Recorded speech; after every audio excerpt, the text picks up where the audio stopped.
कोलकाता में संतों का गीता पाठ जारी है। 5 लाख लोगों के साथ संतों का गीता पाठ चल रहा है। इस बीच हुमायूं कबीर ने संतों को धमकी दी है। 1 लाख लोगों के साथ कुरान पढ़ने की धमकी दी। हुमायूं कबीर का कहना है बाबरी के खिलाफ संत गीता पाठ कर रहे हैं। संतों को धमकी दी है कि मैं 1 लाख लोगों के साथ कुरान पढ़ के दिखाऊंगा।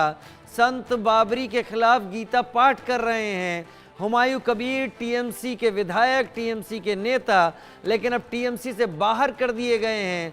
उन्होंने धमकी दी है। कल ही हुमायूं कबीर ने मुर्शिदाबाद में बाबरी मस्जिद बनाए जाने की नींव रखी है।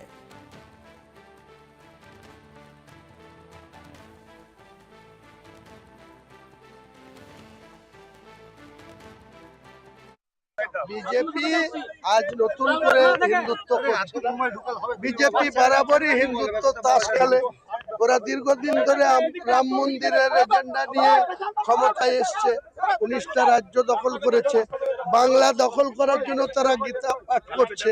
আমি আগামী দিনে মুসলমানদের বেশি বেশি করে বিধানসভায় সিট জেতার জন্য কোরআন পাঠেরও আয়োজন করব। কোরআন পাঠ হবে, লাখো লোক নিয়ে কোরআন পাঠ হবে। তাদেরকে আরামসে খাওয়া দাওয়া করিয়ে দিনভর মুর্শিদাবাদে কোরআন পাঠের আয়োজন। उधर केंद्रीय मंत्री और पश्चिम